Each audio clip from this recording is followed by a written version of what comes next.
नमस्कार, सार्वमंथन न्यूज महाराष्ट्रमध्ये आपलं स्वागत. पाहुयात आजची सविस्तर बातमी. एवढंच सांगायचं, काँग्रेसच्या कार्यकाळात जे झालं त्यापेक्षा दुपटीने विकास जलद गतीने मागच्या 11 वर्षात झाला. काँग्रेसच्या काळात झाला नाही की काँग्रेसमध्ये होतो की कष्टाचा तुम्हाला कळाला हे मला सांगायचं आहे.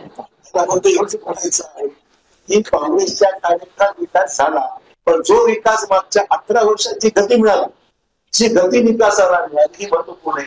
किती आज जमाना ऐकेलचा आहे, कमी वेळेमध्ये जास्त आपण किती अचीव्ह करू शकतो याला महत्व आहे. आणि मोदी साहेबांनी 11 वर्षाच्या कार्यकाळामध्ये एक डेडलाईन सेट केली आहे की देशाला आम्ही 2047 पर्यंत विकसित भारत म्हणून पूर्णपणे देशाचा पूर्ण विकास करू, ही त्यांची टार्गेट आहे. आज त्यांची कार्यशैली आणि अचिव्हमेंट डिपार्टमेंटने सांगितलं ना, असं घडलं नव्हतं कधी, हे मला निश्चित सांगायचं. भारताचे आपल्या नांदेड जिल्ह्याचे सुपुत्र शंकरराव चव्हाण साहेबांनी मराठवाड्यासाठी जे काही केलं, म्हणजे आज सांगण्यासारखं आहे की आज नांदेड शहर व नांदेड जिल्हा सुद्धा एक प्रकारे या डॅममुळे पाण्यासाठी तरसत नाही. तसं लातूर आपले मराठवाड्यात इतर सगळे जिल्हे तरसतात आजही. त्याच्यानंतर इथं आपल्या सरकारी दवाखाना सुद्धा जे काही स्ट्रक्चरल डेव्हलपमेंट आहे काँग्रेसच्या काळातच झालेलं आहे आपल्या मराठवाड्यात. मी या मताशी सहमत नाही.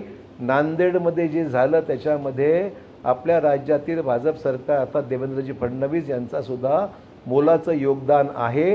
आणि म्हणून मी तुम्हाला मुद्दाम सांगितलं, थोडक्यात सांगतो, अमितभाई शहानी शंकरराव चव्हाण साहेबांचा सुद्धा उल्लेख परवाच्या जाहीर सभेमध्ये स्पष्टपणे केला आहे. ते दुमत केलंच नाही आहे. अमितभाईंनी स्वतः प्रशंसा केली. आणि तुम्हाला आधी सांगतो मी, जी गोष्ट कदाचित तुम्हाला माहीत नसेल ती मुद्दाम सांगतो प्रेसला, शंकरराव चव्हाण साहेबांनी गृहमंत्री या नात्याने फायलीवर ज्या ज्या गोष्टी उतरून लिहिलेल्या आहेत त्या गोष्टीसुद्धा खाजगीमध्ये त्यांनी प्रशंसा केली की शंकरराव चव्हाण साहेबांनी निर्णय घेत असताना पानभर नोटिंग्स केलेल्या आहेत. हे मी आजही त्याची प्रशंसा करतोय जाहीरपणे. अमितभाईंनी मला स्वतः डायरेक्ट सांगितलं, देवेंद्र फडणवीसांच्या उपस्थितीत सांगितलं. म्हणजे शंकरराव चव्हाण साहेबांची किंमत ही अमितभाईंकडे सुद्धा आहे. मग तुलना करायची नाही मला कुठलं तेव्हा किती होतील किंवा आता किती आहे, परंतु अमितभाईंनी शंकरराव चव्हाण साहेबांची मुक्तपणे प्रशंसा केली. त्यांनीच नाही तर मोदी साहेब सुद्धा नांदेडला आले असता त्यांनी शंकरराव चव्हाणांची प्रशंसा केली. एवढं सर्व आलेलं समजा पूर्ण केलं.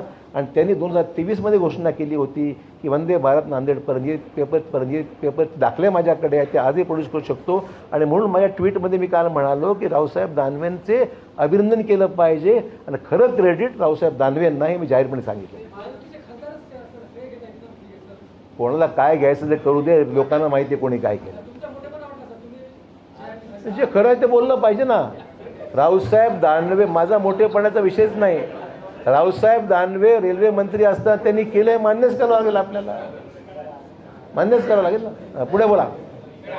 हां बोला बोला, तुमचं महत्त्वाचं बोला.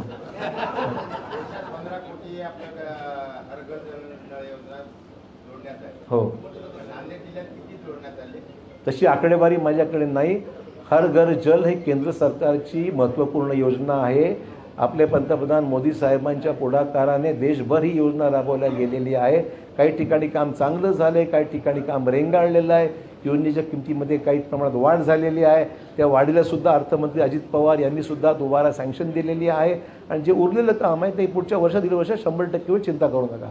आणि आपलं महायुती सरकार आहे आपलं. आता महायुती सरकार म्हणलं तर काय आहे याच्यामध्ये?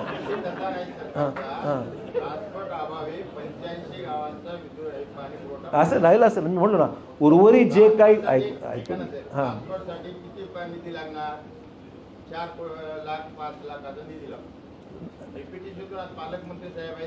DPDCच्या माध्यमातून हे जलजीवन मिशनचं काम 4-5 लाखाचं नाही आहे. नाही असं नाही आहे. तुम्हाला मी तर रोज विषय घेतो ना, मला माहिती आहे विषय. जलजीवन मिशनमध्ये आपलं काम आपल्याला पूर्ण करण्याकरता काही निधीची आवश्यकता आहे. केंद्र सरकारच्या 60% निर्णय निधी देते, 40% निधी राज्य सरकार देतं. आणि त्याच्यामुळे केंद्र सरकार राज्य सरकार म्हणून हे काम मार्गी लागेल. जी वाढीव किंमत ते सुद्धा राज्य सरकारच देणार आहे. आणि ते काम पुढे 1-1.5 वर्षामध्ये पूर्ण करण्यासाठी महायुती आपली कमिटेड आहे. सार्वमंथन न्यूज महाराष्ट्राला लाईक करा, शेअर करा, सबस्क्राईब करा.